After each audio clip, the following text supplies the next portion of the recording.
Hey fam, I wanted to come on here and do a review, first book review, full book review. I actually finished reading the series of books a couple weeks ago. The book series is called It's Wrong for Me to Love You. It is by Krystal Armstead, three books by her. This gets a little into, let me say this, I read all the time. Read physical books, the ones you hold, the ones with that good old, I don't know, library smell. Love it. I listen to books at work during the day while I'm working, not all the time, but sometime.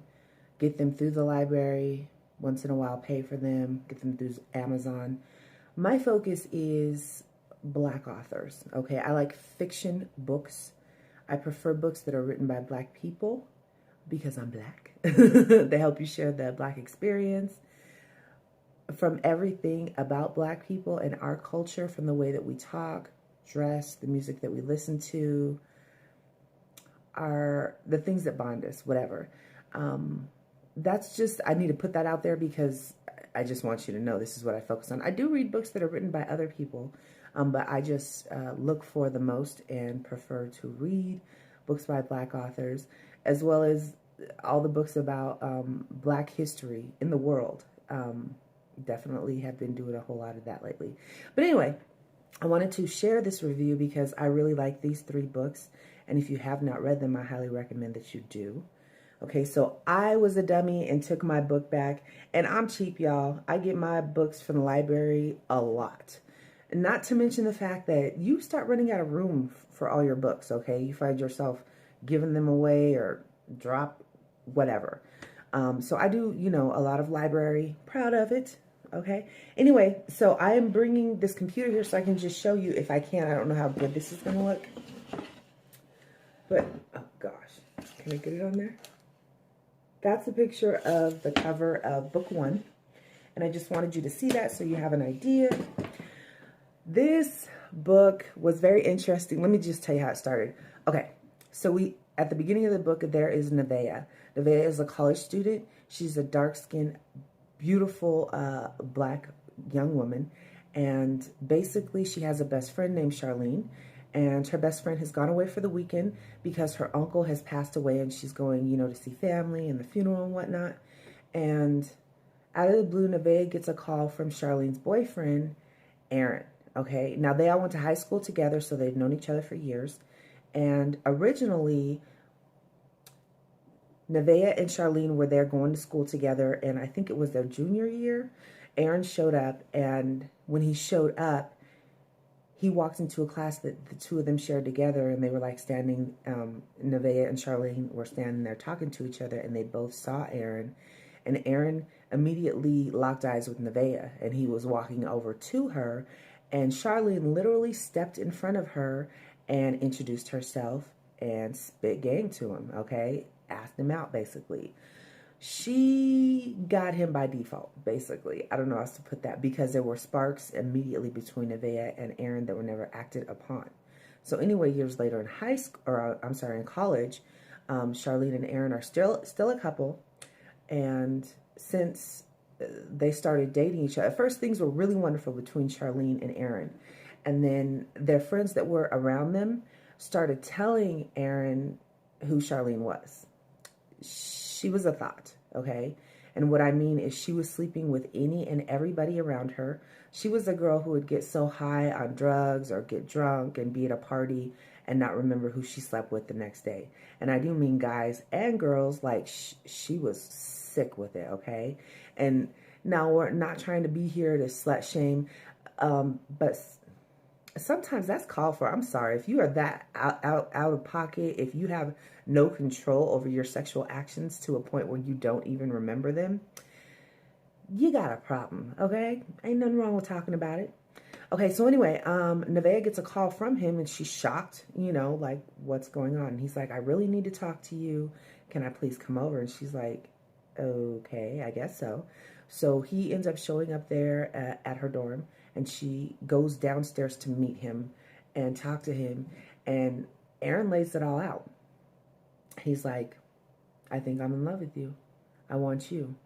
I've wanted you since the moment that I saw you, and I know that there was chemistry between us, you know, when we did meet each other.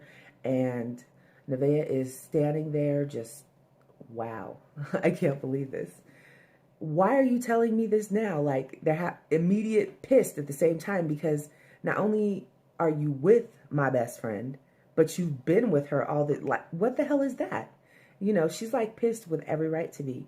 And let me backtrack at this moment, because I want to say that Nevaeh has only been with one man, one guy, and his name was Jamie, and she was with him the middle school through the first couple years of high school, I want to say. And Jamie ended up leaving without any word, okay? He was her first everything, her first love, her first sex, her only sex partner. He was everything to her, and they were extremely close because Nevaeh grew up with a screwed up background. I do mean a crackhead mama who was willing to, she beat the hell out of her kids. She killed Nevaeh's younger brother by beating him to death. She would starve them. She would try to sell Nevaeh and her older sister for sexual deeds so she could get hits of drugs. Like, this is who her mama was. Her mom's now in jail, prison. But Jamie was with her through that. Like, he was her rock. So the bond that they shared was outrageous, okay? So basically, during this weekend, Nevaeh ends up spending time with Aaron, who, like, kind of pressures her. I mean, I definitely feel like he loves her, but he pressures her, you know, to be more than him this weekend while he's still with his girlfriend, her best friend, while she's gone. And she's freaking out. They have a wonderful weekend, not really doing anything sexually, but it ends up becoming more than that, like right at the end. But to make matters worse, our love triangle now becomes a love square, because Charlene, who's Nevaeh's best friend, the one out of town, they come into her story, and she starts saying that a while ago she had taken a trip with some of her dancers. She's a dancer for the college she goes to. And they had taken a trip to Miami where she ran into Jamie. And she was with him. Like, she was fucking that man all weekend long. So we have one best friend stabbing another best friend in the back, and the same thing vice versa. We have a whole love square going on here, like I said. And mind you, Aaron is a basketball player with a scholarship at college. Jamie is a football player with a scholarship at college. Nevaeh is a scholar. She's not a dancer, although she can dance. She's an excellent singer. Like, she stops a crowd when she sings. And like I said, Charlene is a dancer. She has a scholarship on the dance team there at the college. So these are all upward, professional, successful looking black folks. And it's the crap that they're going through, from pregnancies to lying to each other, to getting caught, to admitting the truth. This 3-book part series is about them with everything that they're going through, as well as, you know, their transition into adulthood here, basically. The book is excellent in a sense that I believe it's well written. We got our slang in there. We got our music in there. And of course, and this is one thing I've always noticed, black authors will talk a lot about name brands. Name brands. Why? Because that's what we do. We wear name brands. Now, I've never really cared too much about a name brand other than wanting to know who somebody's talking about. I can never afford half the crap, you know, the most expensive stuff. However, it is enlightening to know when somebody says the name of somebody exactly who they mean and where they're coming from. So I feel like in all the books that I've read, it's educated me on this. Not just clothes either, on bags, perfumes, diamonds, cars. It's taught me a whole lot just to be educated in that sense. I'm going to go a step further here and tell you where my background in reading comes from. Give you an example of my favorites, okay? The Coldest Winter Ever, Sister Souljah.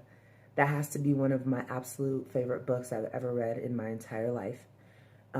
It gives a full if you've read it, you know what I love, period, okay? If you haven't, you're definitely missing out. Sister Soldier, just damn.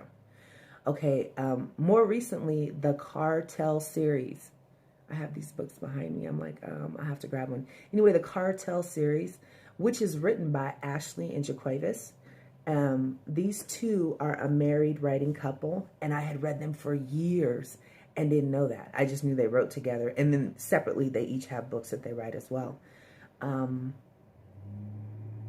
How I found out they were a married couple, I was reading a book by another Black author who was talking about successful authors, and she brought them up and said that they were married, and I had to go online and Google it. I blown away, okay? Anyway, I just wanted to go over that book with you. I'm not going to, ruin it with you, for you with spoilers. I will say that it leaves you wondering if there's a part 4. I can't find anything that says so. There definitely could be. However, if they stop here, I guess I'm okay with where it lands at. Anyway, read the books if you have not. And if you have, give me comments. Let me know what you guys are interested in me reading to review for you, okay? Enjoy your reading journey, I guess. And thank you so much for watching. Like my videos if you do like, and become a subscriber. Happy Saturday, y'all.